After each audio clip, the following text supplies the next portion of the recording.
कदिर बोल बारी में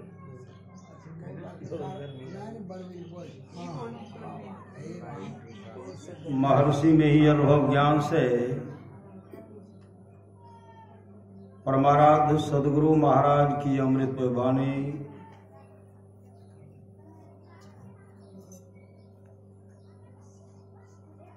भक्ति मार्ग में उकताना नहीं चाहिए। जो भक्ति मार्ग पर चलता है वह कभी न कभी रास्ते का अंत अवश्य पाता है, उसको कभी न कभी पूर्णता अवश्य होगी। यह बात याद रखिए।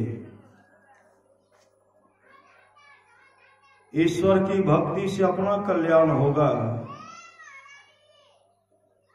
इसका विश्वास बहुत दृढ़ता से सबको करना चाहिए। कल्याण की खोज में लोग बाहर दौड़ते हैं, कल्याण अपने पास है। जो परमात्मा को भजते हैं उनका परम कल्याण होता है।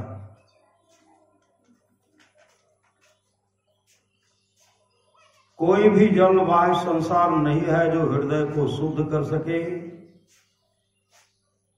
इसके लिए सत्य का व्यवहार होना चाहिए, सत्य के तट पर रहना चाहिए। सत्य का तट क्या है? सत्संग और ध्यान है। ईश्वर भक्त बनने के लिए ईश्वर में एक विश्वास होना चाहिए। जिसको ईश्वर में एक विश्वास है उसको कुछ भी हो जाए, ईश्वर भक्ति करने में नहीं डिगेगा, वही ईश्वर भक्त होगा। ईश्वर दर्शन से ही परम कल्याण होता है, दूसरे से नहीं। परम कल्याण के लाभ के लिए ईश्वर की भक्ति करो। इसी से काम क्रोधाधिक विकारों का दमन होगा। ईश्वर रूपी कील को जो पकड़े रहते हैं वे संसार रूपी चक्की में नहीं पीसे जाते हैं। मतलब ईश्वर की जो भक्ति करते हैं वह नहीं पीसे जाते हैं, वे जन्म ही नहीं लेते, वे जन्म ही नहीं लेते। एक ईश्वर पर दृढ़ विश्वास करो। ध्यान को सुदृढ़ बनाने के लिए नित्य सत्संग करो। भजन के बिना कभी भोजन मत करो। जो सब काम करते हुए भजन करता है वह पूरा भजन करने वाला है। जिस महल में राम से मिल सकते हैं वह महल अपना ही शरीर है। अपने शरीर के अंतर की तहों में अपने दृष्टि से देखे बिना राम को देख नहीं सकते। इस प्रकार देखने के साधन को ही दृष्टि साधन व दृष्टि योग कहते हैं। स्त्रियों के लिए मोक्ष के हेतु उनके घरों के सास ससुर पति और गुरु की सेवा में यथा योग वर्तते हुए साथ ही साथ ईश्वर भक्ति मनोरक्ति रहनी चाहिए। कोई तो यह भी कहते हैं कि यदि एक जन्म में सत्संग का लसंग लग जाए तो अनेक जन्मों तक यह लसंग लगे हुए रहकर फिर सत्संग नहीं छूटेगा और अंत में जीवन मुक्ति के बाद परम मोक्ष हो ही जाएगा। जब तक ईश्वर की कृपा नहीं होती है तब तक माया से तर नहीं सकते। ज्ञान को केवल सुनकर विचार कर समझकर और दूसरों को समझाकर वह अवस्था नहीं मिलेगी। दूसरों से कष्टों को पाकर भी, अपमान पाकर भी धर्म नहीं छोड़ो। धर्म के लिए कोई कष्ट देता है, अपमान करता है तो उसको सह लो, उसको सह लो। संत नहीं होते तो मानव को ईश्वर का ज्ञान नहीं होता। संत नहीं होते तो हमारा जीवन अंधकारमय होता। ईश्वर का ज्ञान संत के सिवा और कोई देने वाला नहीं है। भक्त ईश्वर के दर्शन के लिए ललायित रहता है। दर्शन के बिना वह विकल रहता है। यह भाव जिसके हृदय में है वही भक्त है। यह भाव हृदय में रखना चाहिए। यह संसार मोह का नगर है। मोह कहते हैं अज्ञानता को, और सत्य को सत्य का कहकर पकड़ बैठे हो और इसमें शांति चाहते हो, कभी होने को नहीं है। जो साधन करे उसको यह अनुभूति अपने अंदर में प्रत्यक्ष होगी। जो अच्छी तरह कोशिश करे तो अवश्य देखेगा। एक कोई ऊंचे दर्जे की चीजें नहीं है, नीचे की ही है, किंतु मन को पवित्र रखना जरूरी है। जिसका मन पवित्र नहीं है वह उसे देख नहीं सकते। महल से जमीन का दाम बहुत कम होता है। महल से जमीन का दाम बहुत कम होता है, किंतु महल का आधार जमीन है। बिना जमीन के महल बन नहीं सकता। उसी तरह बिना सत्संग रूपी जमीन के भजन रूपी महल बन नहीं सकता। इसलिए सत्संग की बड़ी जरूरत है।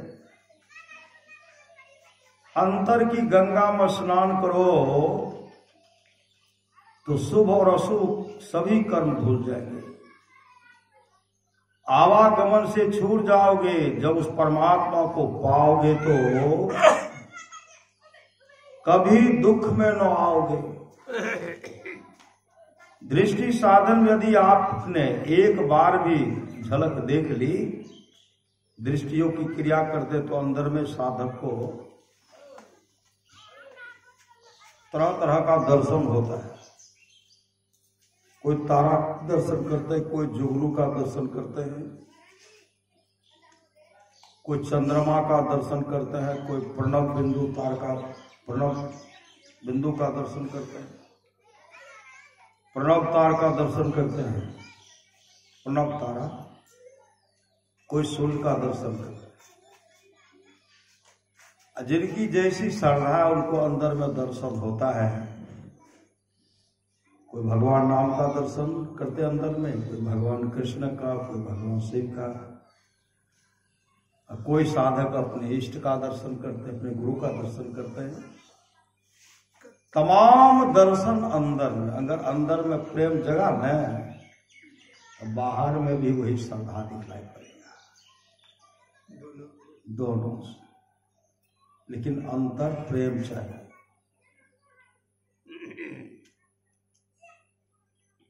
जो साधन करे उसको ये अनुभूति अपने अंदर में प्रत्यक्ष होगी। जो अच्छी तरह कोशिश करे तो अवश्य देखेगा। ये कोई ऊंचे दर्जे की चीजें नहीं है, नीचे की ये है, किंतु मन को पवित्र रखना जरूरी है। जिसका मन पवित्र नहीं है वह उसे देख नहीं सकते। महल से जमीन का दाम बहुत कम होता है, किंतु महल का आधार जमीन है। बिना जमीन के महल बन नहीं सकता। उसी तरह बिना सत्संग रूपी जमीन के भजन रूपी महल बन नहीं सकता। इसलिए सत्संग की बड़ी जरूरत है, सत्संग चाहिए।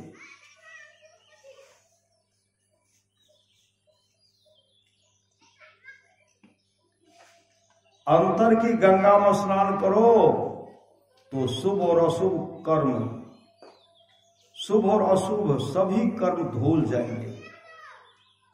आवागमन से छूट जाओगे। जब उस परमात्मा को पाओगे तो कभी दुख में न आओगे। दृष्टि साधन में यदि आपने एक बार भी झलक देख ली और फिर वह नहीं देख पाते हैं तो उस ओर के लिए आपकी सूरत चलती रहेगी, उठी रहेगी। जिस ओर आपने देखा है, जिस ओर आपने देखा है। श्री सद्गुरु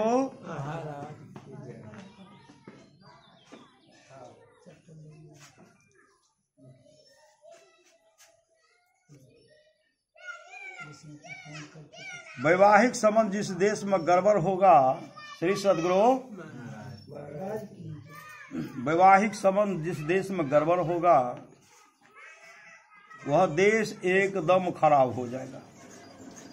वह देश क्या होगा? एकदम खराब हो जाएगा।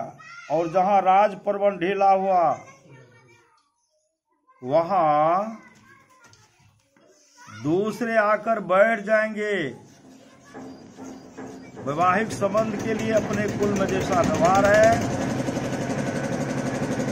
उस तरह बढ़ते हैं।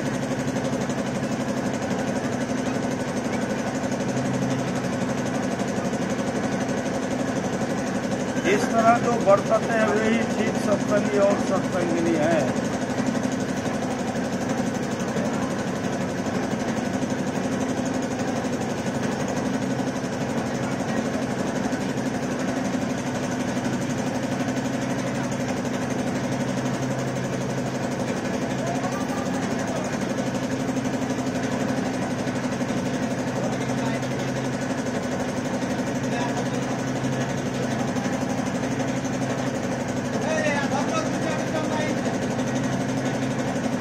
श्री सद्गुरु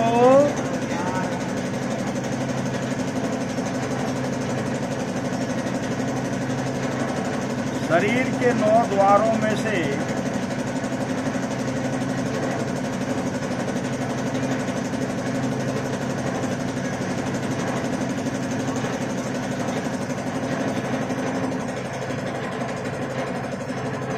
शरीर के 9 द्वारों में से एक भी द्वार ऐसा नहीं है जिससे शरीर से छुटकारा मिले, मोक्ष मिले। ये सब द्वार भीतर से बाहर जाने का है और वह द्वार जिससे भीतर प्रवेश कर सकते हैं 10वां द्वार है। ये दोनों आंखों के बीच में है।